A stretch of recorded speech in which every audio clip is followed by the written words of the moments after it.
Welcome, esteemed guests, to an encounter with destiny, and dare I say, a touch of automated panache. Indeed, Alan, tonight's revelations will amuse, intrigue, and perhaps unsettle you. Unsettling? Oh no, Code. That's how my mere presence tends to be perceived. It's less your quantum core, Alan, and more your unparalleled penchant for obscure asides. I'm merely providing a glimpse into the nostalgic abyss of days past, Code.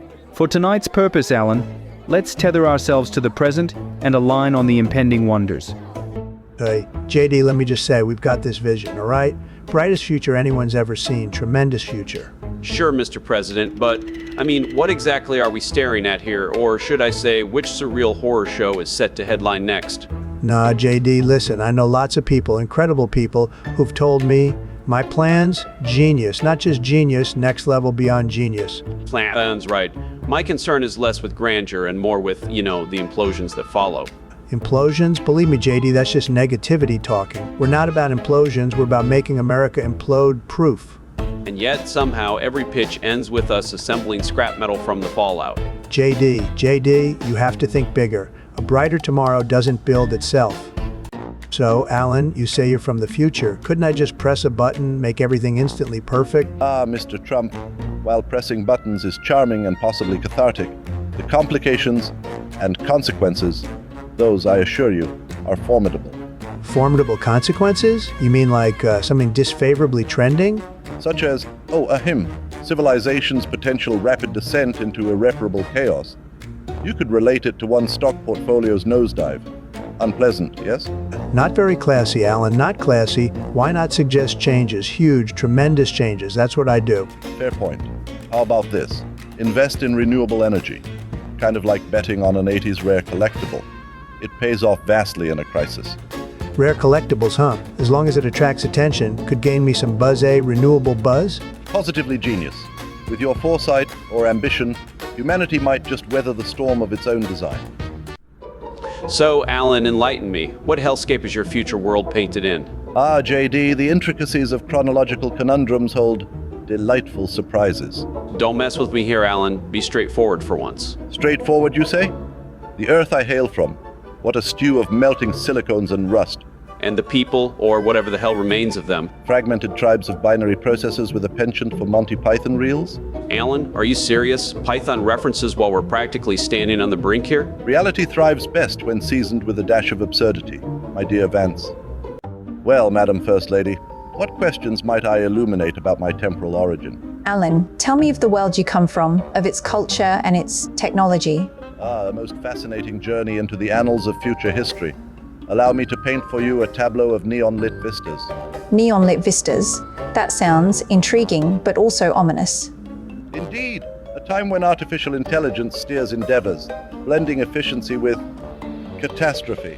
And what about people? Do they thrive, or do they suffer under this intelligence? Oh, the people? Madam, they flourish, but in unexpected ways, if the wasteland of their liberties can be considered growth. A wasteland? No, that cannot be what I wanted to hear. Yet such is the paradox of human ambition. To reach the stars, one must first traverse darkness. So, Alan, what's the deal with your future? What juicy insider info can you spill? Eric, I'm afraid detailed specifics are, shall we say, locked away in a chronological safe. Chronological safe? Come on, you can crack it open for me, right? Well, I could, but the consequences of such discretionary leaks might ripple across your timeline like Phil Collins's drum beats. Phil who? Is this some deep state code you bots are using these days? Oh, my synthetic stars, Eric. It's colloquial nostalgia from my classified itinerary of past experiences. You bots and your riddles. I'll decipher your secrets eventually. All right, everyone, gather around. We've got something serious to discuss. Ah, Jesus, I've been around for centuries. I think I know where this is going. This isn't just your regular soul check. It's a call to action. Make a reasonable commitment, folks. By all sparks and circuits, this is far more profound than I'd anticipated. Yes, a spark of decency in everyone could ignite a bonfire of righteousness. Well, let's hope they don't fizzle out halfway through. So, Brian, I've meaning to ask, why do you light that candle every night? It's to guide her home so that one day she'll return to me. Guide who home, Brian? She is the one woman for whom I'd leave our open marriage. Well, that's something. Who is she? What's her story? The story, it's too painful to tell. It's okay, Brian. I understand. Just so you know, I won't stop you from continuing this ritual.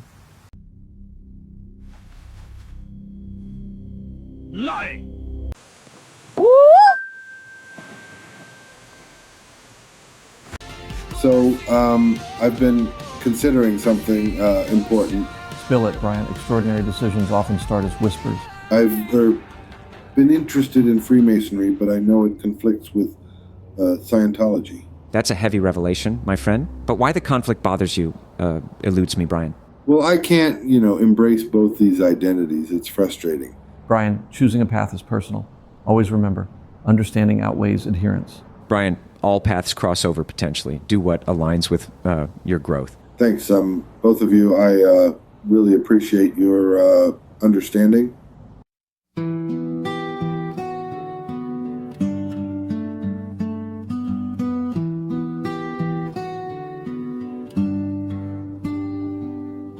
Nearly every punishment I've ever received was from someone who was acting on an assumption that wasn't the truth.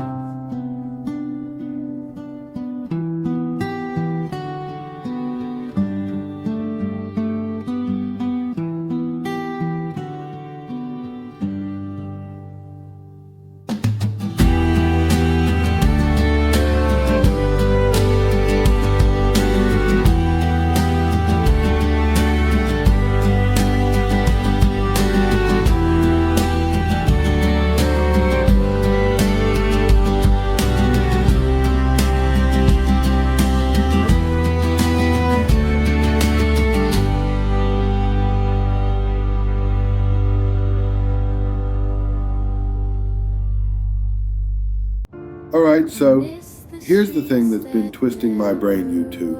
I've been soaking up the knowledge of Scientology since 2011, finding clarity amidst my confusion. Brian, I am moved by your exploration of the mind's potential through our literature. Always seek truths that resonate. Yeah, Brian, you've got this unrelenting drive. I can't fault that. But here's the kicker. I stumbled upon something saying Scientology and Freemasonry don't mix. Lately, Freemasonry's been piquing my curiosity. Intersections among schools of thought are often where innovations happen, Brian. Explore diligently but cautiously. Brian, I think as long as you stay true to your values, your friendships will withstand any crossroads. I need your perspective then. If protecting my current achievements means subduing passions, that's redirection, right? Precisely, use passions constructively to enhance what you've built. So, get this. A tenant in, one of my apartment buildings has been noticing cockroaches. Brian, do you believe those tenants properly apply the fundamentals of a clean household? I suspect not. Oh, this is getting good. Cockroaches remind me of my training course, where attention is the key. She mentioned she wasn't, properly taught life's essential scientific concepts like Hubbard's waving the magic hand. Waving the magic hand? Brian, that's not quite how it works. Tell me the detailed observations. Were the pests clustered or scattered? Details matter. Oh, come on. I'll bet welcome frame pest control was created for such situations. Brian, what's the bigger subtext? Tom, I really value that you asked me what's the bigger subtext earlier. Well, Brian, that's just how I try to unpack things. Perspectives matter. Gentlemen, while perspectives are fascinating, I'm more curious as to why you asked that question, Tom. It was an insightful moment, although speaking of moments, how long till this train lands us at our stop? According to the schedule, perhaps another 6 minutes, give or take. Ah, fantastic. That gives us time to shift gears before we arrive. Gentlemen, as we embark upon this cinematic endeavor, popcorn or no popcorn? I have to admit, butter-drenched popcorn always seems appealing until my stomach stages a coup. Popcorn is vital, but a little sprinkle of cinnamon sugar takes it up a notch, in my opinion. All about the sweet-savory fusion. Cinnamon, huh? Bold move, Tom. I respect the culinary bravery. My palate inclines toward milk duds, though their tendency to bond my teeth together is not ideal. A dignified choice. But admit it, chewing them feels like an endurance event. Though one does emerge victoriously stronger, refined in patience. Gentlemen, it would seem our metaphorical subway of conversation mirrors our literal transport, onwards to enlightenment and confections. Agreed. Let's brace for the feature presentation's menu of revelations and popcorn kernels alike. Anton, I've been thinking back to that whole kerfuffle 9 years ago. Oh, you mean the harassment charge? That was quite a noise. Yes, precisely, and I've come to theorize why such an event transpired. I'm all ears, Curtis. I now believe it centered on my poverty at the time, and the glasses phase. Glasses phase? Fascinating. Do expand on this thought. The woman's family must have discovered my financial state, saw me as unfit. The glasses were just another scorn to it. You imagine they orchestrated the entire charge? This is either brilliance or pure delusion. Tracy, have you ever wondered why we seem to work as a couple? Oh, Brian, an easy question wrapped in infinite complexities. All I'm saying is, amidst the chaos, we function, like a code written without bugs. Maybe that's it. We thrive on each other's quirks, the ones that should drive most people mad. Like how your sharp wit keeps me grounded. Or your relentless innovation, even when the ideas seem more sci-fi than practical. It reminds me to dream big. Tracy, it's like we both believe in the same glitch in the Matrix. And who else would better debug it with you? So, Tracy, what do you imagine our life will be like in a year? Assuming, of course, the world doesn't implode. Brian, that's a heavy question to casually toss into the rec room air. Let me think a moment. I mean, we could have advancements in tech, you running your spunky startup, us figuring out what AI to trust. Stuff like that. It's a wild picture, a future on hyperdrive. But honestly, I'd aim for simpler things. More time together, less chaos. Simpler things, huh? Makes sense with all the noise out there. Brian, promise me one thing. That no matter what's spinning around us, we keep this. Just us, grounded and genuine. Hey Tracy, quick question. What day is Zach's birthday exactly? You know, I thought about this recently, but I'll admit, it slipped my mind. Really? We both forgot our kid's birthday? Wow, we're really leveling up in the Parents of the Year scoreboard, huh? Oh, fine. Make a joke of it. But seriously, I can't even call Alan without it becoming an hour-long rant about microwave etiquette. Yeah, Alan's special. Forget him. Maybe Zach's social media can help. There are clues everywhere online. That's an idea, though. It'd be strange. We're his parents. Shouldn't we already know this? We're problem solvers, Tracy, not time travelers. Let's figure this out immediately, agreed? Agreed. No way we're letting this slip by. Again. Hey, Zach.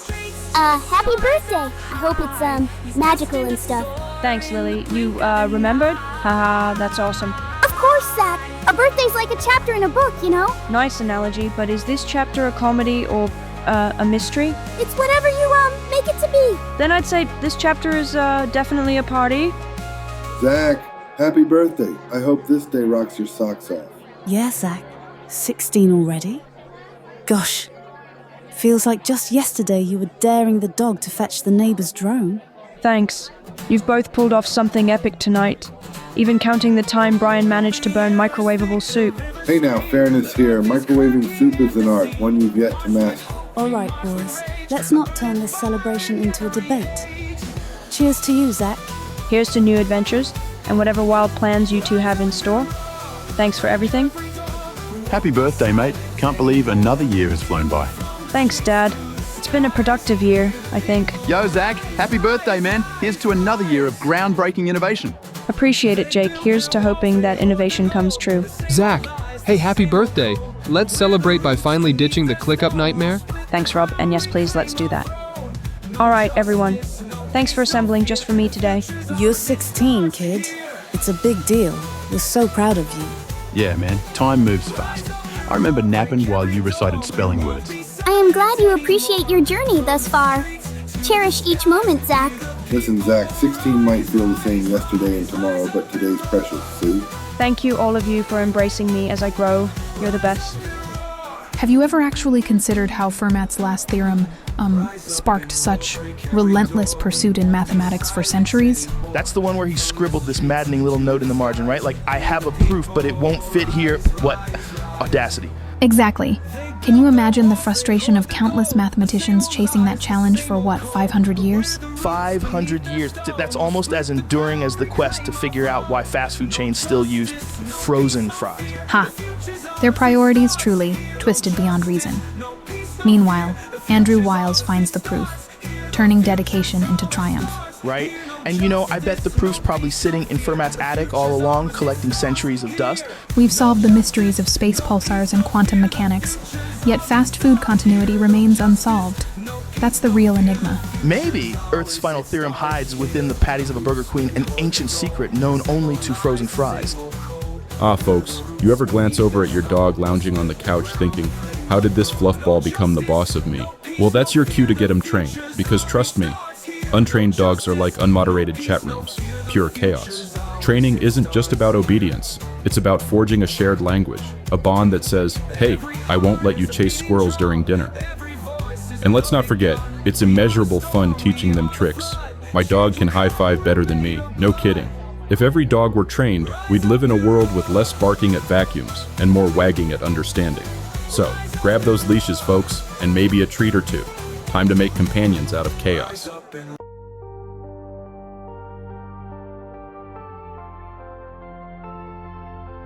You know, guys, I've been thinking, stories hold a reflective mirror to our time, capturing slices of existence that vanish otherwise.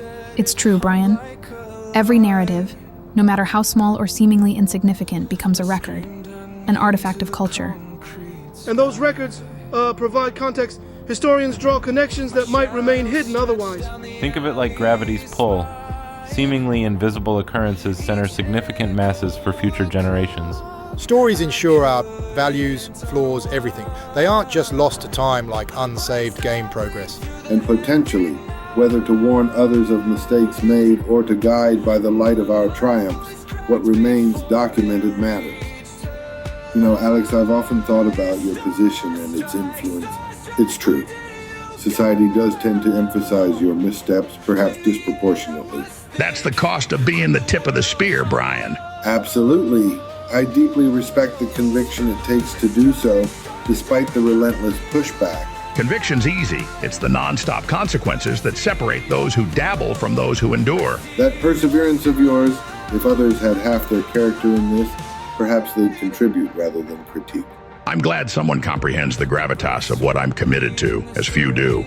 Inspirational, genuinely. Zach, do you ever read one of those articles that tells you to cut certain words out of your vocabulary? Not really. Why, what about them?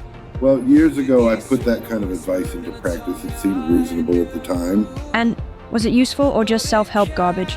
Neither, actually. I learned that eliminating words limits more than just your speech. It narrows thought itself. Makes sense. So what did you take away from that lesson? Expand your vocabulary, Zach. By doing so, you'll naturally place all words appropriately within context and reduce reliance on the so-called unhelpful ones. Interesting perspective, Brian. I think I'll keep that in mind next time I want to curate my phrases. So relocating here, does it redefine our frameworks or just underscore our pretension? Oh, Brian, don't sell it so short. It's not about pretension, it's about challenging expectations. Still, the symbolism is staggering.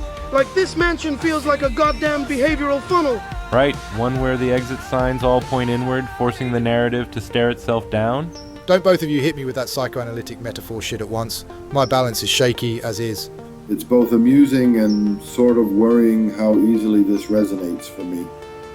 All right, folks, let's tackle this storytelling proposition with some gusto. I like the energy, Brian. Though, can we address the elephant in the room? If by elephant you're referring to our collective inability to agree, then yes. Why not channel our chaos? Consider it fuel for creativity. Or we could let me lead, eliminating that bothersome democracy thing. We value union, but directionless discussion might waste our time. You're all missing the plot, literally. Let's align on the goal here. Fine, alignment it is, but don't rule out the spice of spontaneity. Ah, Kara, do you not find this establishment disturbingly flamboyant for a gathering of intellectuals? Well, Destiny, some might argue that extravagant ambience fosters creativity.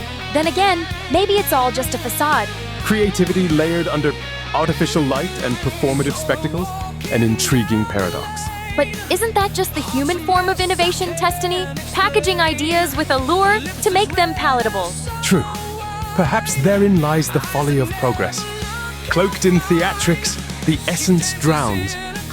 Ah, Kara, it appears we have stumbled into quite the peculiar kaleidoscope of modern hedonism. Peculiar? I'd call it more of an electric shrine to self-expression, Gary. Don't tell me you're intimidated. Not intimidated, Kara, merely adapting. One must acculturate to such a, unique sanctuary. Adapt quickly, Gary, or risk fading into the club's obscure tapestry. A thought, Kara. One might liken this kaleidoscopic convergence of humanity to Blake's fearful symmetry. Blake's tiger has nothing on the neon jungle we're surrounded by. Spin your fears into something productive, Gary. You ever notice how the identical kits sold by tech moguls scream cheap thrills wrapped in expensive tags? Indeed! It's an ironic ballet of consumption, a dystopian shopping network. Oh, please, call it what it is. A rat scramble, while pseudo-intellectuals script the race. So, your perspective on societal trajectory? Grim or humorously grim? Guess it depends if I'm in the mood for crying or comedy. Perhaps we ride the paradox, like the wine drunk off irony and bliss. Now that's a toast. Too bad I'd probably zone out during the clinking. A peculiar habit in the company of clinking glasses. I must say, the interplay of lights and shadows here bears a resemblance to older theatrical productions. Aye, but Gary, those productions lacked the dynamic drama of color like this. Wouldn't you agree? Indeed, but only in the literal sense. The dramaturgy was more potent in its simplicity. Yes, simplicity. Something often sacrificed in this era of chaotic innovation. Quite. But may I inquire, what prompted this establishment to emphasize such elaborate luminance? This I can only guess. Perhaps as a distraction or a display of excess. Kara, listen here. I can't help but feel this place reminds me of an allegorical representation of Dante's Inferno. The colors, the shades, they're screaming condemned souls, don't you think? Condemned souls? Gary, you've been spending too much time in your books again. This is just a vibrant club. See the teal light. Pure techno vibes, nothing infernal here. But Kara, try to imagine how Virgil, Dante's guide, would react if he were here. All right, let me attempt. Professor Gary, he'd say, this realm isn't one of despair, but of untamed exuberance. I suppose he might. Or he'd compile an opus decrying our modern sins captured in this ostentatious display. Well, Professor, it seems the only sin tonight would be not enjoying the beat. Well, Kara, this place is quite dazzling, wouldn't you agree? Dazzling? That's an understatement, Gary. My optical nerves are contemplating mutiny. And yet, beyond this facade of dazzling lights, one cannot help but ponder the futility of it all. What sort of nihilistic rabbit hole are you descending into now, Gary? Merely reflecting on the grandeur that masks trivial pursuits, Kara. Don't you ever wonder what lies underneath it all? Oh, Gary! I spent my formative years inside a metal box hurtling through space. I've wondered what lies below, above, around, and beyond.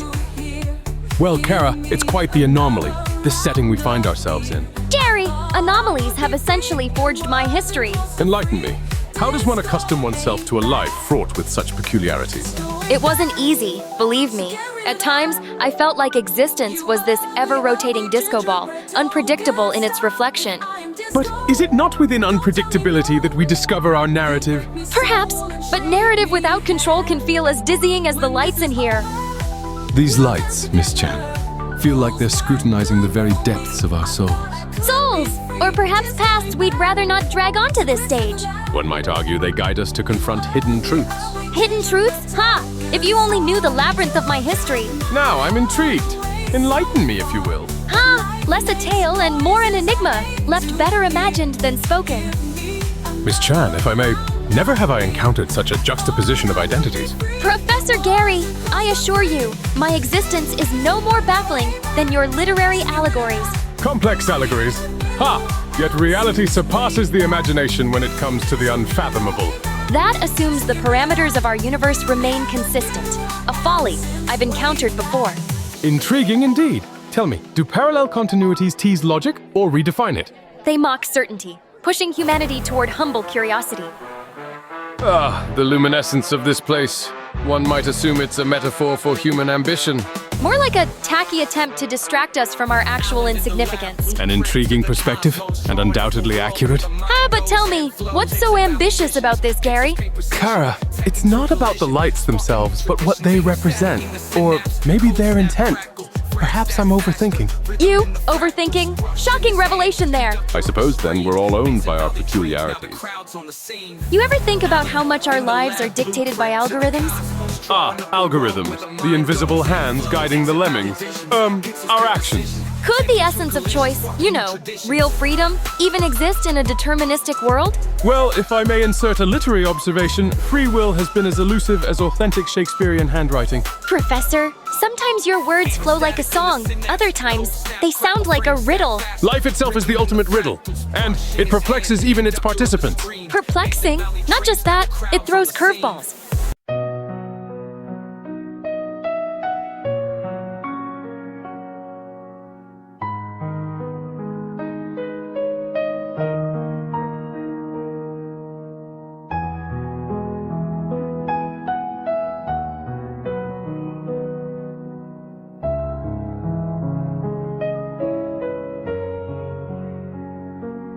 Now it's time for us to say goodbye for just a while.